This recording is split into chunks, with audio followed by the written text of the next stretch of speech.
Bapa, kami mengucap syukur bahwa di penghujung tahun ini kami masih bisa merayakan Natal. Kami bisa merasakan kasih karunia-Mu, segala kebaikan-Mu masih terus mengalir di dalam hidup kami, menuntun kami kepada apapun yang Engkau sediakan di depan kami. Karena kami percaya bahwa rancangan-Mu adalah rancangan yang penuh damai sejahtera. Kami bersyukur Tuhan, dan biarlah Roh Kudus-Mu menyatakan terus kebenaran-Mu, isi hati-Mu kepada kami, supaya kami tahu bagaimana kami tetap melangkah mengikut Engkau. Kami serahkan waktu ini ya Tuhan, hanya di dalam nama Tuhan Yesus. Amin. Selamat Natal, saudara-saudara. Kita bersama-sama dengan seluruh orang percaya di berbagai penjuru dunia masih sedang mengarahkan fokus kita pada peristiwa Natal, pada kedatangan Yesus yang pertama kali ke dunia ini. Tapi kita juga tahu bahwa kedatangan Yesus yang pertama itu membuka satu jalan, memberikan hidup kepada kita untuk satu tujuan. Jadi itulah sebabnya kita tidak bisa berhenti di sana, tapi kita akan terus belajar firman Tuhan. Kita akan terus memberikan hati yang taat, hati yang lembut, hati yang terbuka, supaya Tuhan terus memimpin kita sesuai dengan kehendak-Nya. Nah, pagi hari ini tema kita adalah Touching the Untouchables. Jadi the Untouchables ini adalah orang-orang yang terpinggirkan, orang-orang yang dianggap hina, dianggap tidak layak, bahkan dianggap terkutuk. Dan ciri yang paling menonjol adalah miskin di dalam arti yang sangat luas, di dalam berbagai aspek. Nah, rupanya begitulah cara masyarakat Yahudi pada zaman Yesus dulu memandang sekelilingnya, memandang pada orang-orang.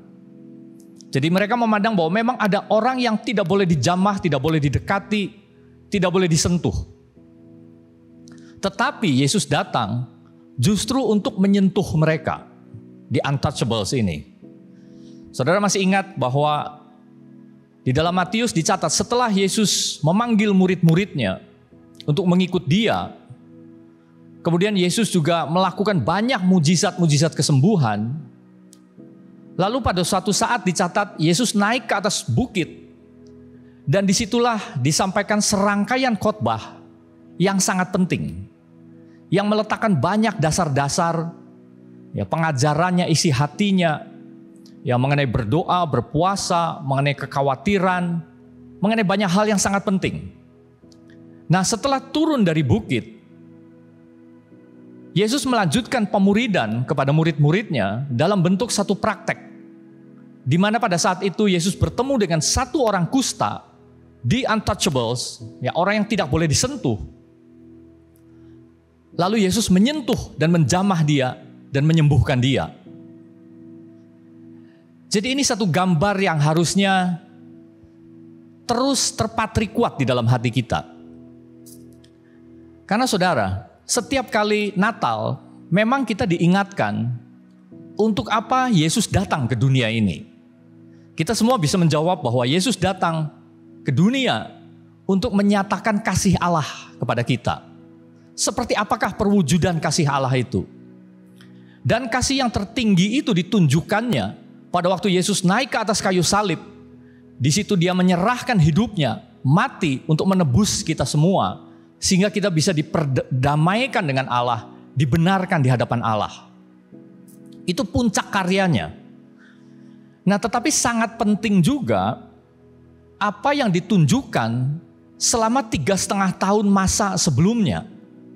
Jadi memang ini periode yang singkat, kurang lebih 3,5 tahun. Tapi disitulah kita bisa melihat bagaimana ajaran-ajaran Yesus. Apa yang keluar dari mulutnya, apa kehendaknya, teladan-teladannya, perbuatannya. Contoh-contoh yang ditunjukkan untuk kita dan perintah-perintahnya untuk kita lakukan. Itu ada di 3,5 tahun itu, saudara. Jadi disitulah kita akan belajar. Nah, mari kita baca di Lukas 4 ayat 18 sampai 19. Roh Tuhan ada padaku, oleh sebab Ia telah mengurapi aku untuk menyampaikan kabar baik kepada orang-orang miskin, dan Ia telah mengutus aku untuk memberitakan pembebasan kepada orang-orang tawanan dan penglihatan bagi orang-orang buta, untuk membebaskan orang-orang yang tertindas, untuk memberitakan tahun rahmat Tuhan telah datang. Nah, saudara, penting di sini kita memahami beberapa kata-kata yang menonjol. Ya, kita penting memahami makna dari kata-kata miskin, tertawan, buta, tertindas. Kita perlu memahaminya secara keseluruhan. Selain memang yang utamanya adalah makna rohani. Nah, pertama kata miskin, kalau kita lihat bukan hanya secara ekonomi saja, tetapi secara rohani, ini adalah orang-orang yang menyadari keadaannya yang rendah, yang tanpa harapan, yang berdosa, yang terhina, yang jauh dari Allah, yang tanpa pengharapan di dunia ini. Bahkan sampai kekekalan, tidak ada pengharapan. Tetapi karena mereka menyadari hal-hal itu, mereka lalu menyandarkan seluruh pengharapannya hanya kepada Tuhan. Bergantung sepenuhnya pada kasih karunia Allah. Itu orang yang miskin di hadapan Allah. Dan kepada mereka, Yesus katakan, berbahagialah orang yang miskin di hadapan Allah, karena merekalah yang empunya kerajaan sorga. Nah, saudara, waktu Yesus membandingkan antara orang Farisi di dalam bait Allah dengan seorang pemungut cukai di luar tembok bait Allah, tapi dua-duanya sama, menunjukkan orientasinya kepada bait Allah. Mereka berharap bahwa mereka berhadapan dengan Tuhan, ada di dekat Tuhan. Tapi pemungut cukai hanya ada di luar, saudara. Ya, karena dalam struktur bait Allah tidak boleh ya orang berdosa, orang the untouchables itu masuk ke dalam bait Allah. Nah, tetapi orang Farisi boleh karena dia orang terhormat. Jadi dia ada di dalam. Jadi orang Farisi ini dengan segala kebanggaannya, ya dia bersyukur bahwa aku tidak seperti orang-orang yang ada di luar itu. Bahwa aku tidak lakukan ini, tidak lakukan ini, melainkan aku telah melakukan A, melakukan B, melakukan C. Jadi dia sangat bangga dengan dirinya, dengan kemapanannya. Tetapi pemungut cukai yang ada di luar tembok, itu hanya bisa memukul-mukul dirinya dan berseru kepada Allah. Ya Allah, kasihanilah aku orang yang hina ini. Miskin di hadapan Allah. Dan Yesus katakan, yang dibenarkan adalah si pemungut cukai yang ada di luar. Dan orang Farisi itu tidak. Yesus katakan begitu. Jadi dengan kata lain, walaupun secara tempat orang Farisi ada di dalam, dekat dengan ruang Maha Kudus Allah, dan pemungut cukai ada di luar tembok, tapi sebenarnya Yesus mengeluarkan orang Farisi itu dari dalam, membuangnya keluar, dan pemungut cukai dimasukkannya ke dalam, dekat. Begitu dekat dengan Tuhan. Jadi itulah hati perhatian yang Yesus tunjukkan. Nah, jadi kita penting sekali ya mempelajari kebenaran-kebenaran ini.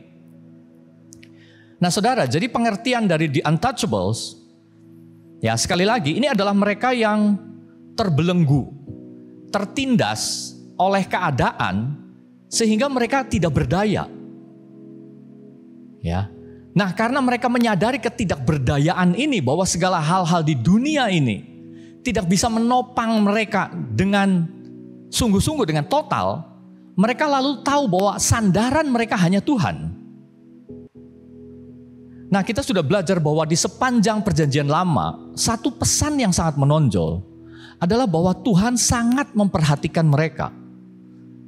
Sampai di dalam hukumnya yang diturunkan kepada bangsa Israel, di sana terkandung pembelaan Tuhan, perhatian, kasih Tuhan yang ditujukan kepada golongan orang-orang seperti ini. Dan Yesus melanjutkan hal itu, bahkan menggenapkannya. Ya, seperti contoh orang kusta tadi, seperti contoh pemungut cukai tadi. Ya, yang punya hati miskin di hadapan Allah.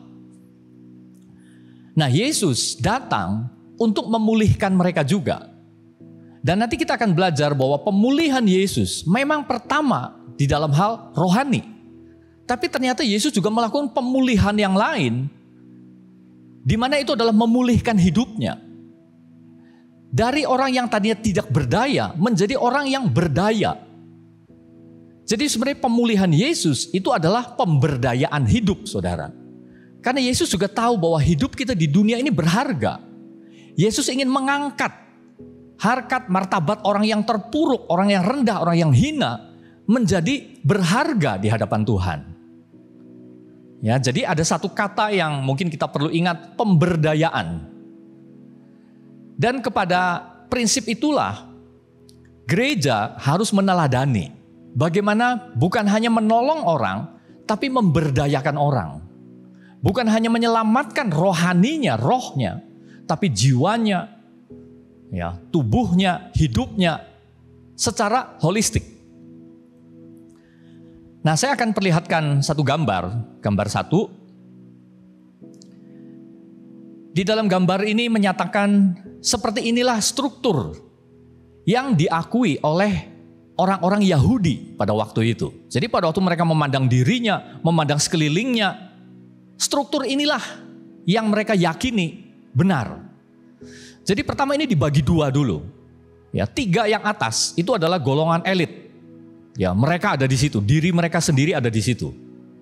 Dan 3 yang di bawah, jadi ada garis merah pemisahnya. Itulah the untouchables. Ya, orang-orang yang berdosa, boleh dibilang ini orang-orang masuk neraka. Yang atas orang-orang yang pasti masuk surga.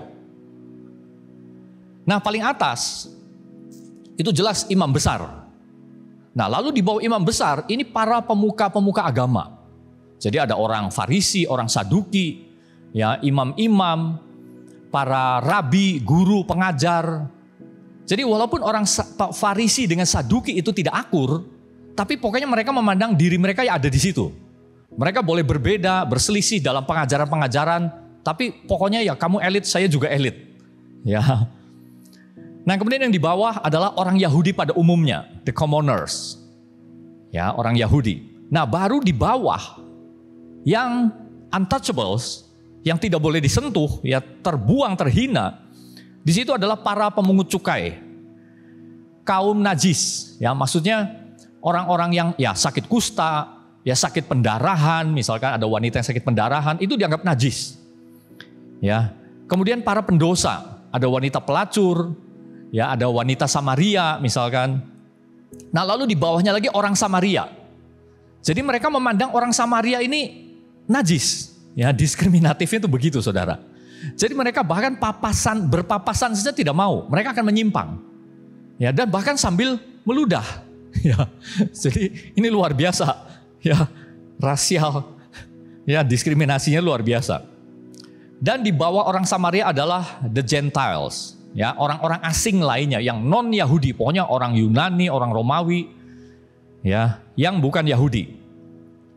Nah, jadi itu dipisahkan sedemikian.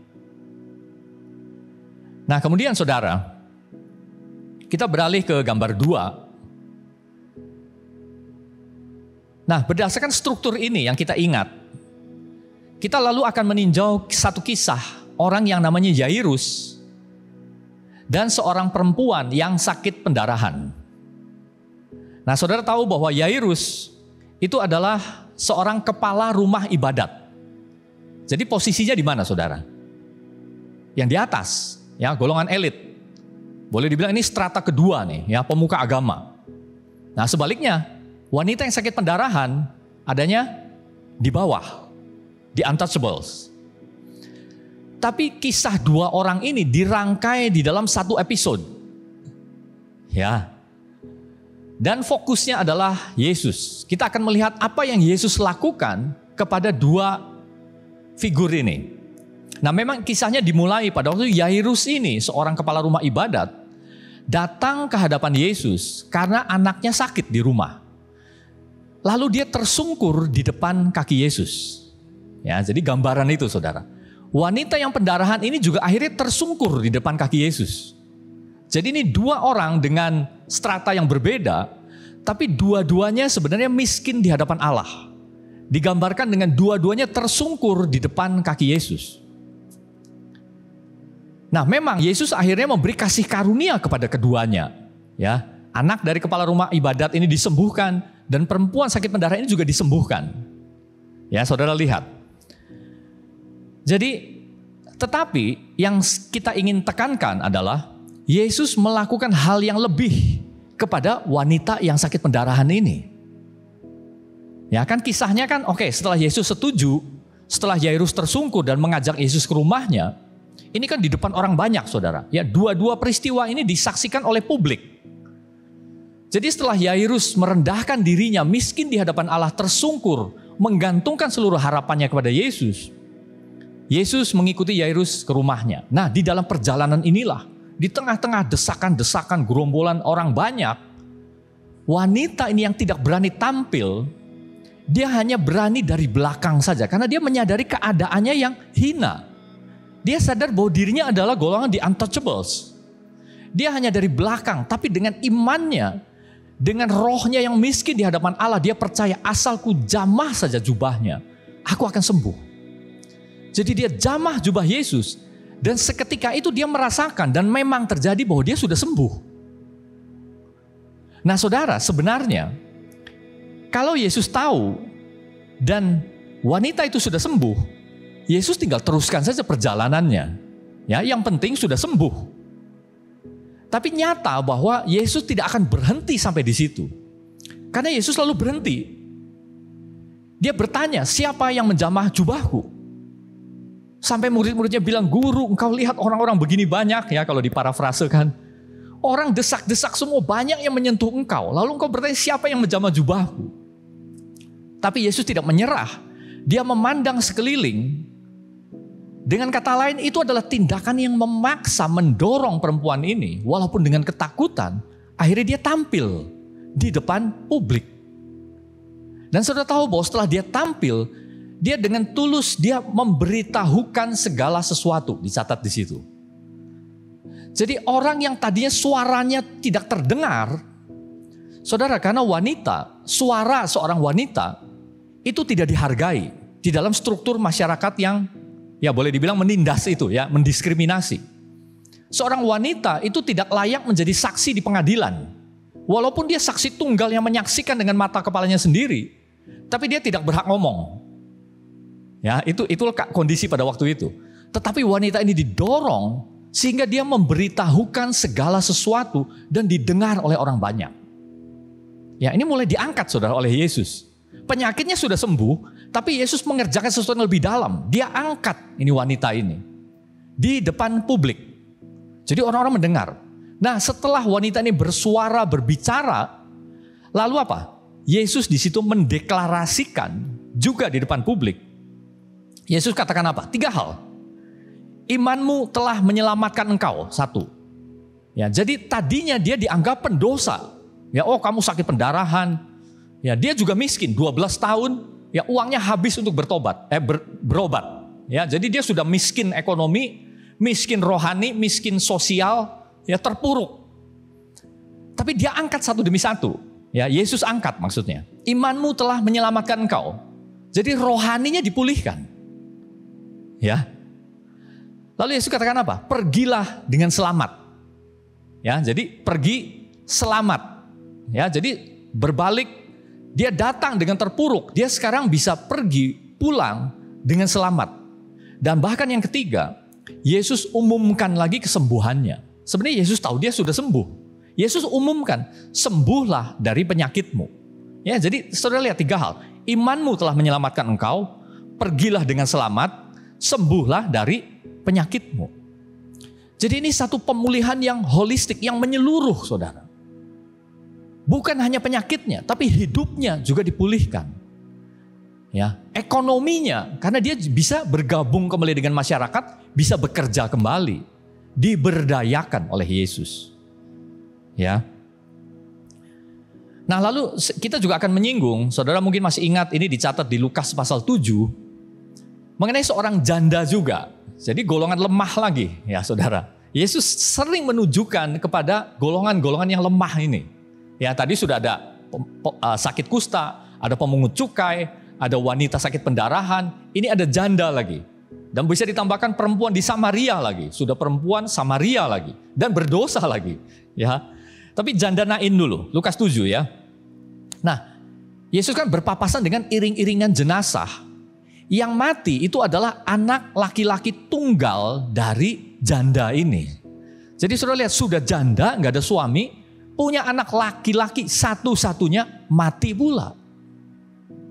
Jadi waktu Yesus menjamah keranda itu dan membangkitkan anak muda yang mati ini, sebenarnya Yesus tunjukkan bukan sekedar mujizat kuasa dari kemesiasannya, tapi Yesus juga sedang melakukan pemulihan hidup dari janda ini. Ya, karena saudara, seorang wanita ini diskriminasi lagi di masyarakat Yahudi. Wanita itu bahkan dianggap urusan dia masuk surga atau tidak itu bergantung bukan pada dirinya. Ya. Bahkan juga itu ditentukan oleh suaminya. Jadi misalkan suaminya adalah seorang pendosa, dia ikut masuk neraka. Kalau suaminya orang Yahudi, apalagi imam Lewi, nah dia masuk surga. Ya. Nah, gimana kalau nggak ada suami? Dia ikut bapaknya. Bapaknya ini golongan apa juga? Gimana kalau bapaknya sudah nggak ada? Dia ikut anak laki-lakinya. Nah, jadi saudara tahu, itulah sebabnya Yesus memulihkan hidup janda ini juga. Karena laki-laki ini jelas menjadi sandaran hidupnya. Ya, diberdayakan lagi saudara. Ya, jadi itulah indahnya ya bagaimana hati Yesus. Nah, kemudian satu lagi, ini contoh yang indah juga. Ya, jadi kita hanya akan melihat sekilas-sekilas, tapi kita akan menarik pesan yang menonjol, ya salah satu makna yang menonjol, saudara. Nah, ini adalah dicatat di Lukas 10. Ini dimulai pada waktu seorang ahli Taurat. Ya, jadi ini golongan elit yang di atas. Ya, saudara ingat gambar tadi. Ini bertanya, memunculkan isu kepada Yesus mengenai cara memperoleh hidup kekal.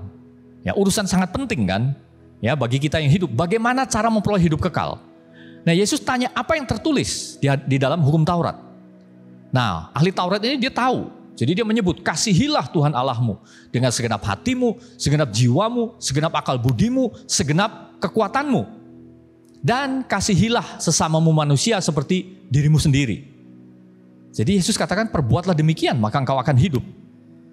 Nah, tetapi dicatat di situ, untuk membenarkan dirinya, ahli Taurat ini bertanya, dan siapakah sesamaku manusia? Ya. Jadi di balik pertanyaan ini tercermin cara berpikirnya, saudara. Dia berpikir mengenai struktur tadi. Sesamaku ya hanya golongan elit yang di atas. Kan aku ahli Taurat. Yang di bawah itu kan jelas-jelas the untouchables. Itu jelas-jelas orang yang hina, orang terkutuk, berdosa, tanpa harapan. Jadi karena Yesus mengetahui struktur ini di dalam pikiran, bukan hanya ahli Taurat, tetapi semua orang-orang yang merasa diri benar itu Yahudi. Lalu Yesus menceritakan perumpamaan. Ya, saudara ingat perumpamaan orang Samaria.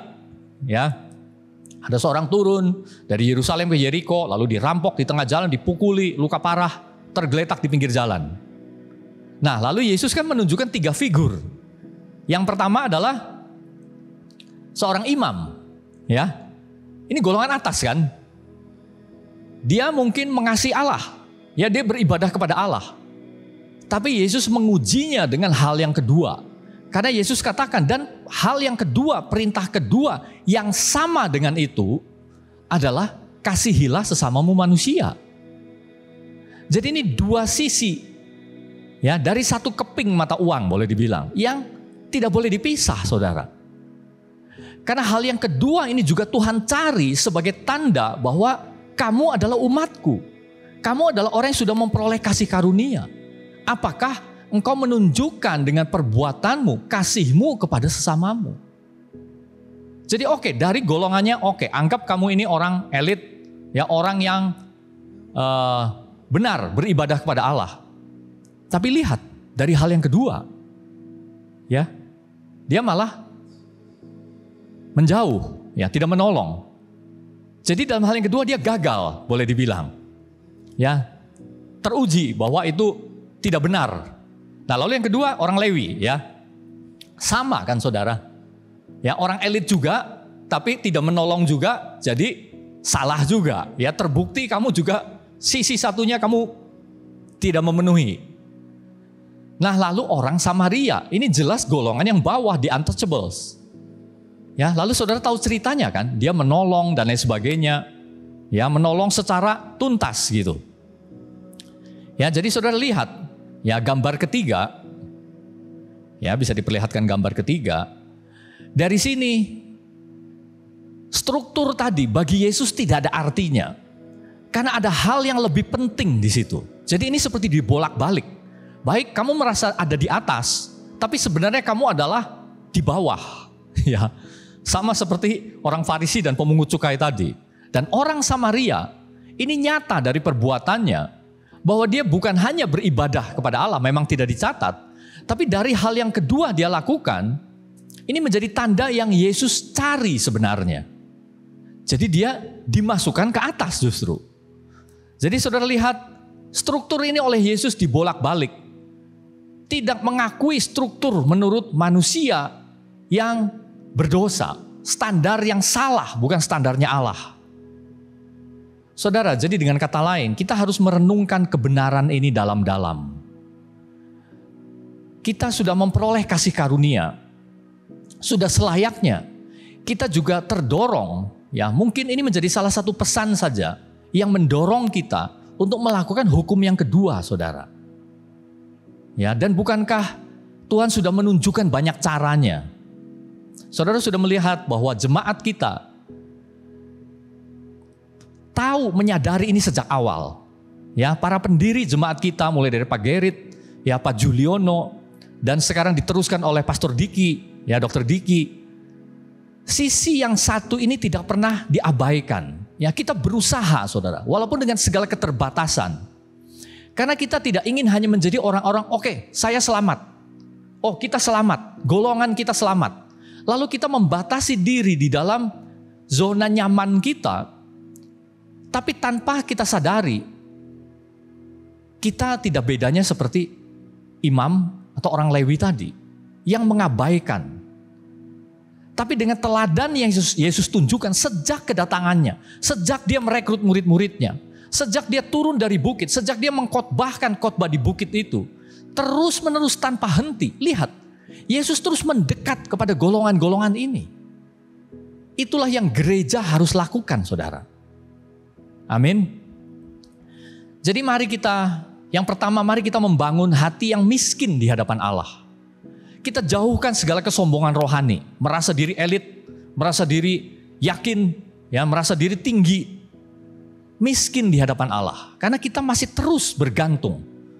Saudara, semua bentuk iman kita, bentuk ibadah kita banyak memakai bentuk present continuous. Ya, kalau ke bahasa Inggrisnya, memang tidak muncul di dalam bahasa Indonesia, tapi dari bahasa aslinya itu kira-kira sejajar dengan present continuous. Artinya sesuatu yang harus kita kerjakan terus-menerus sampai hidup kita selesai. Ya.